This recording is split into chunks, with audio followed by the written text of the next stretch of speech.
What's going on, everybody? Welcome to the studio. Well, Today we're going to be talking about the new bike I got. yes, we will. So I'm going to let you know all about Stella. And also let you know about what happened to the Honda and why he had to buy a new why I had bike. to buy a new bike. So here we go.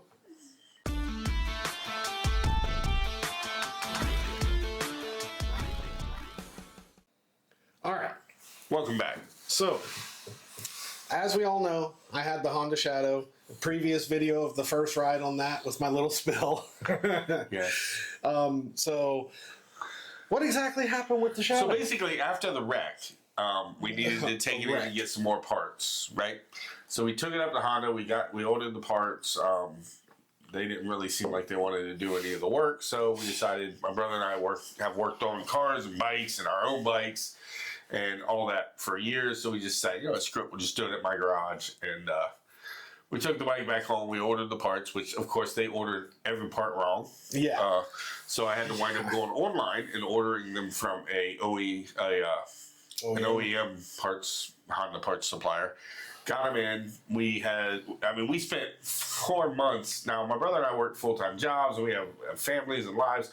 So basically, every other weekend for 4 months, we worked on this bike, and we replaced the chain. We moved the forward controls back to the original location because Jeffrey's on the shorter side of the spectrum. Yeah, I'm a shorty. We replaced all the cables for the pedals that the guy at Honda said would not have to be replaced. Every single one of them had to be replaced. Brakes, new fuel filter, new fuel pump, new fuel sensor or relay, I guess they call it. Because during the time that we were doing all the stuff we knew we had to do to get the bike ready for him for the ride, we also developed, his son took it out for a day, got about 5 minutes down the road and brought it back, said it's not running good. It's backfiring and it's dying and it's choking out. Yeah. So we started trying to chase that down. We had thought we had, judging by forums online and by just our general knowledge of bikes and by, what we saw in the manual and what people recommended on YouTube and stuff is, to do some testing with the ignition and your fuel pump. And the fuel pump wasn't running.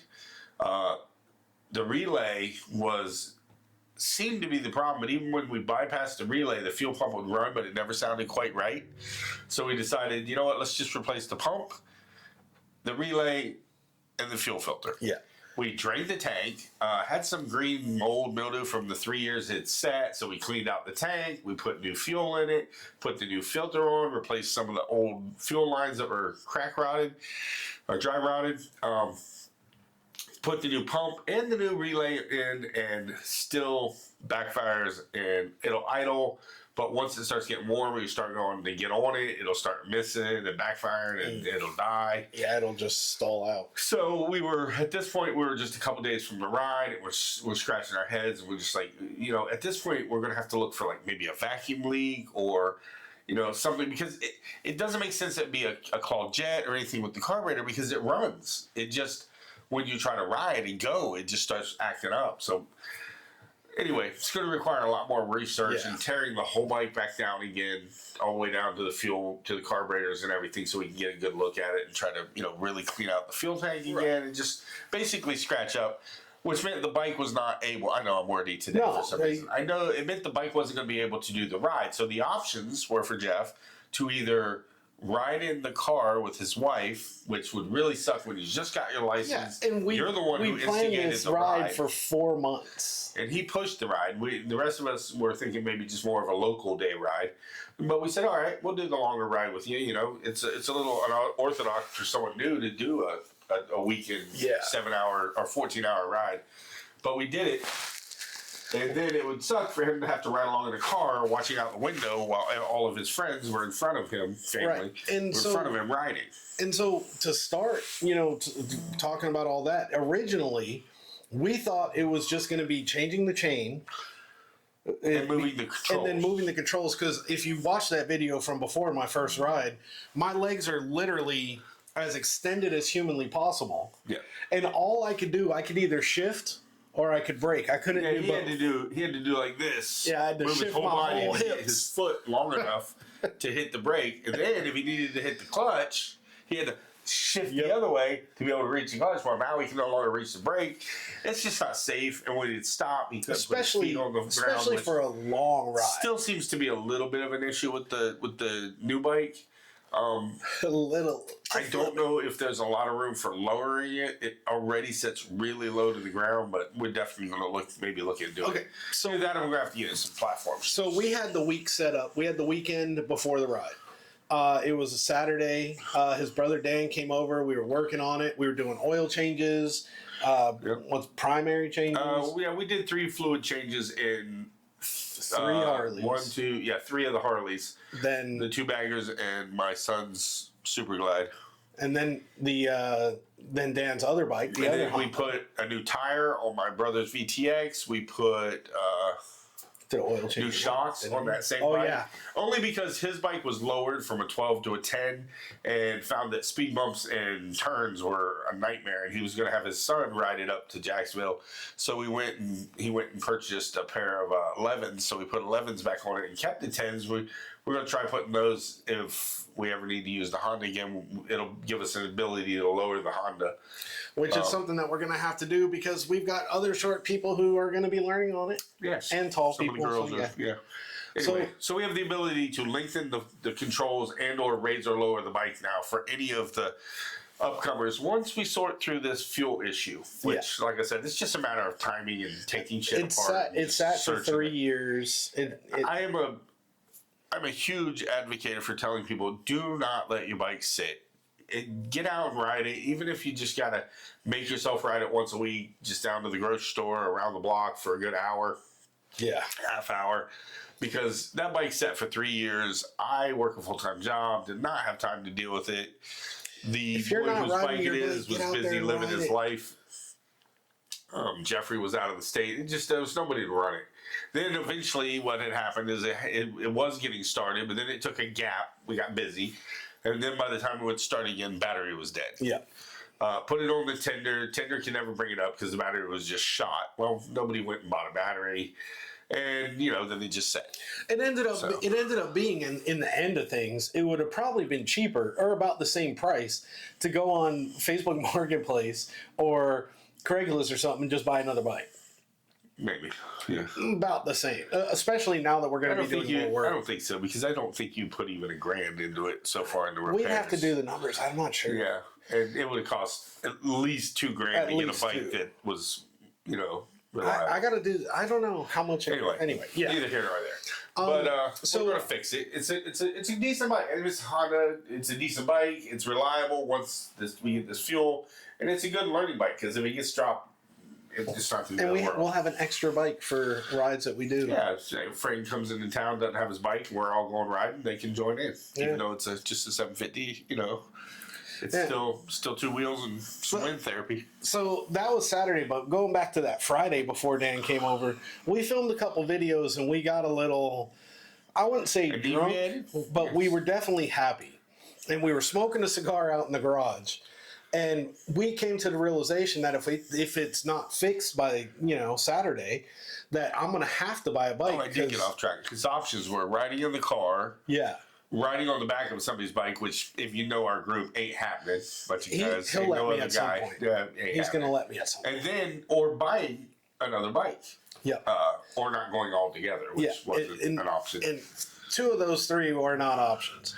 So we were out there smoking a cigar, and we were talking about it. And we had to go down to Harley to get an oil kit, like the oil and gear oil and filter and all that for my bike and my son's bike to do the oil changes that weekend.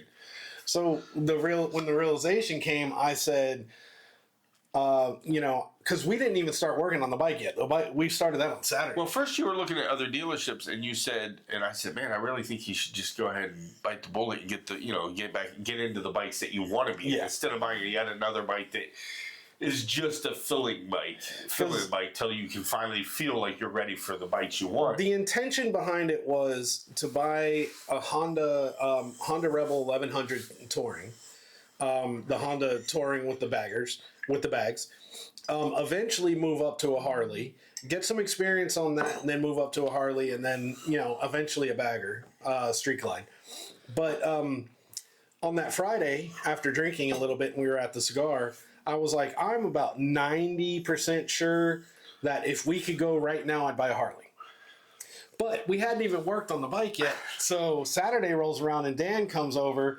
And instead of 90-10 buying a new bike, I was about 40-60. I was like, I'm not really. I don't. If we get it fixed, I'd be a little, I'd be fine with it. And if you know anything about Jeffrey, he does not keep this kind of thoughts to himself. These thoughts go to everyone. So obviously when he comes home with a new Harley and he tells his wife, her first thought is, did you really try to fix the Honda? Is it really not fixed? Because she just figured maybe he just said, you know what, I just want the Harley, just screw it, we'll just say it's not fixed. Yeah, but truth is, it is still broken down because it is in my garage driving me nuts that it's eating up space. And the best part is, remember, up until this point, I'd only ridden, 3 times? Yes. So, and then I wasn't able to ride since I got back, because the bike was down. But he did start off on a beginner bike, well, what I call a beginner bike. Hold on, you're getting ahead of yourself. Hold on. Well, Nancy. So when they started the bike, they changed the fuel filter and they changed the relay, and they started it, and immediately you could hear it wasn't right. Yeah. And as soon as that happened, and they said, "Yep, gonna need a new bike," my heart kind of sank, and not for the reason that you might think. My heart sank because I haven't been on a bike, and we're going to the Harley dealership, and I'm gonna buy a bike there. There was a Veterans Day ride to the Harley dealership, and I about shit my pants thinking about pulling out of the with a brand new Harley, pulling out of the dealership in front of all these damn bikers and laying it down. So I was nervous as shit until Dan said, "Don't worry, I'll ride it back." Then I was like, "All right, let's go." And then we drove down there, and we had looked up online a couple of 883s. Of course, I was thinking also Dynaglide or something along, whatever they call it now. But as soon as we came in, there was a lot of people there. I was a little nervous. We started looking around. We asked some questions. The guy's a really nice guy. Okay, let's not go there. The salesman was very helpful. Nice guy. They were wonderful people down at Harley. He was the only thing, he was new. Yeah, I think so. He was new, so he didn't know where everything was, and he was trying to help us out, and we were kind of working through it together. And sat on a couple, but then I saw the. He pretty much fell in love with that bike. I was trying to steer him more towards the Dyna size. I thought that was a better intermediate size. Still small enough to be a good learner bike and low to the ground for him to, you can be lowered and it has options. And it's what my son rides, and it's a good power bike, Yeah. I think it's a 107 he loves the 883s. He has, even before he ever got on one, he just likes the way they look, the fact that they got the little peanut tank and that kind of little beefy look to them. For a small bike, they still look. They're kind of like him. They're like a little solid, but they're tiny. And so we saw one, and something about it just didn't sit with me. And when I looked over, and I'm sure there's going to be some pictures overlaid here. When I looked over and saw this bike, I said, "I love that bike." It is a cool little bike, and whoever had owned it, because it's a new used. It's very, what was it, 22? So, but it's got, what did it have? Well, first it's got 2,000 miles or not even. miles? It was like 1,600. 1,600 miles. So it's almost never been ridden. Yeah. Or at least, very little. Very little. But he had put a custom seat on it, so the seat was super comfortable. Yep. He had put ape hangers on it, so it had a nice shoulder height, instead of Z-bar, or I think they call them meat hooks. I think that's what Harley calls them. Nice little, pointy, blacked out. The keyless. Very nice. They're actually the same handlebar style and look that my brother and I both want to upgrade on our street We're lights. going to have all matching shit. And, then the keyless. And somebody had upgraded it to where it had a key fob, so you didn't have to dangle the keys off the side of the bike. Like a lot of the older bikes, you could just keep the keys in your pocket, start the bike, and ride. And it's just, as soon as I sat on it, the first thing when I saw the ape hangers, I was like, I don't know, that looks uncomfortable. And then I reached up and I was like, Oh shit! I like them. Oh, and it helps for long rides. It lot. keeps your posture better. Like I find on my street glide, which I love, and I've been riding with these handlebars because when I bought the bike, I said I'm not doing any upgrades until it's paid off.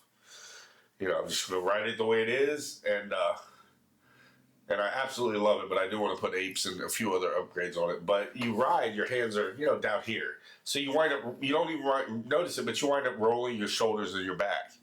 That makes sense. Well, 7 hours of rolling your shoulders and backs, you get where you're going, you start feeling it in your back. Where I want to get my hands back up and get a little higher up on the ape hangers. And so I sat on it and I instantly fell in love with it.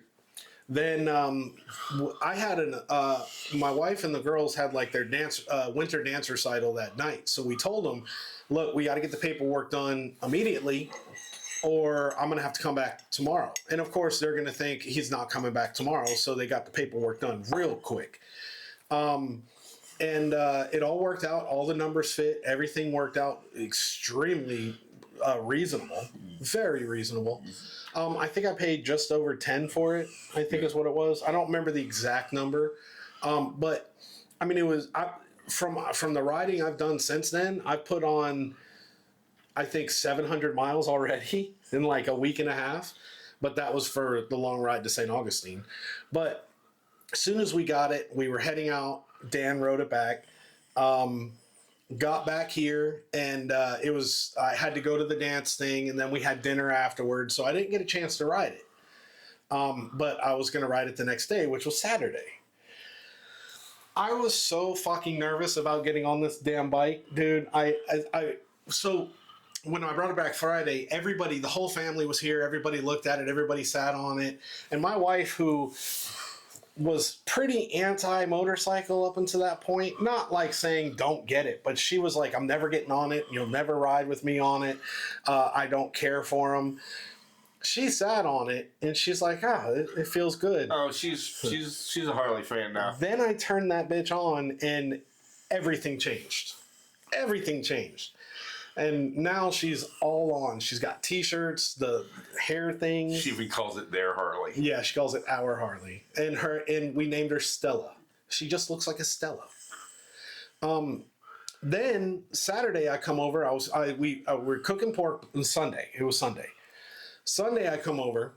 I'm cooking some pork butts, or was that Saturday? Anyway, I came over to ride the bike. Got on it. Got it started, got to the edge of the driveway, and was sitting at the edge of the driveway for at least 20 minutes. I was too fucking nervous to pull out and ride it.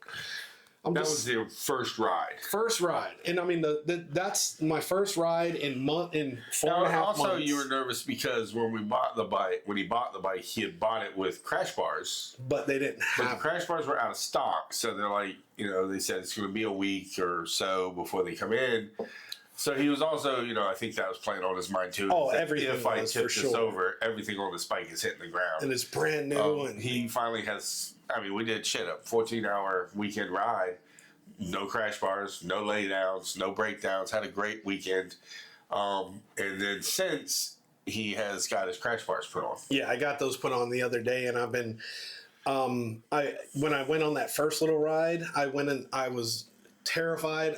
It took me about, I'd say, a good 40 minutes before I finally rode it. And I feel bad for him. He bought these cool little crash bars. They look super cool on it. They fit the bike well because they're not overly wide or overly large, which would make the bike look awkward.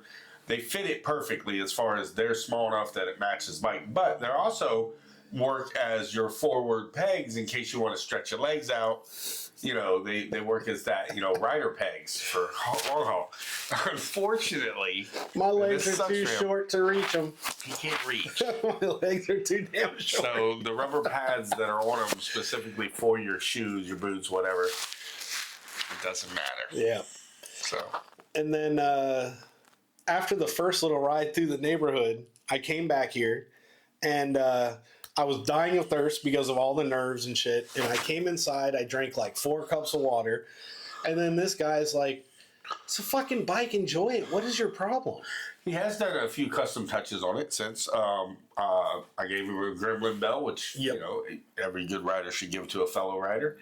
So we hung that. Had to reposition it a little once they put the crash bars on because where we had it hanging was in the way of them mounting them. We put the logo. seat tie down, a seat screw down, all blacked out, so it matches things. Removes that little piece of chrome on your rear fender and the little bolt. It puts it a thumb twist, so it's a nice little black accent. And then also, we have this emblem here on the cup on the back fender of his bike, and we also have it on the back saddlebag of my Harley and on the front fairing. So if you guys see us out there, give us a holler. Hell yeah. Give us a thumbs up. I actually was going to talk to you about this. One of the things I'd like to do in the future, now I haven't ran numbers and figured out all the logistics of doing it, but I would like to get a stockpile of those stickers and send them to any of our Hell yeah, we can. subscribers who will send us an address and say they would like one. Then I would just send them a sticker. We And can they're hook you actually guys not up with stickers; that they're too. vinyls. Mm-hmm. So you would put it on like you would a vinyl for like a business or anything. But they're small. They're maybe softball size. They're about this size. The only part of the emblem that stays on the vehicle is the lettering, the circles, and the photos. Otherwise, it's just your regular paint. So it's not a sticker that's going to start peeling on the corners And it all looks that. But yeah, I'm looks thinking, really good. yeah, it does look really good. You'll see it on probably at some point when she throws a few photos on. Ooh, look at that spitting all over.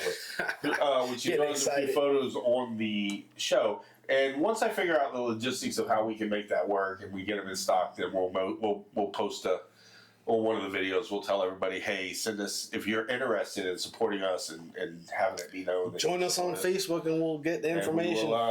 We'll make it all happen. The only things that I want to do to it right now, the bike. The only additions, the only upgrades I want to do. I need new slip-on pipes. That bike is so quiet. I need some more sound. It's so quiet.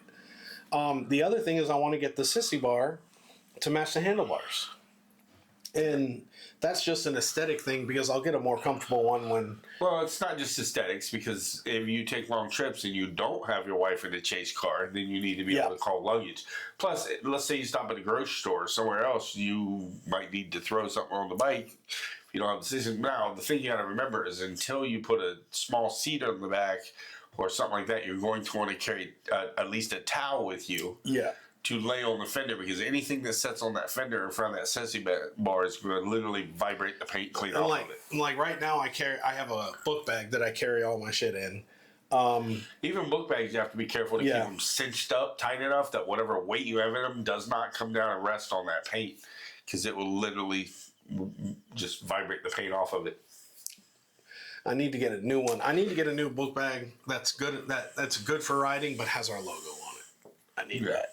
Need to represent because I got a whole bunch of new shirts now, running our logo and everything, and now it's covered up by a book bag. And then I mean those are the two upgrades I want to do, and I can't wait to do those. Eventually, I'll get a seat for someone else to ride on it, but I need some more practice. Yeah, you're a good year away from riding. Yeah, U-turns still got me. U-turns still got me. I'm working on it though. I think two things have to happen. A, you have to be comfortable with yourself on the bike and your skill level.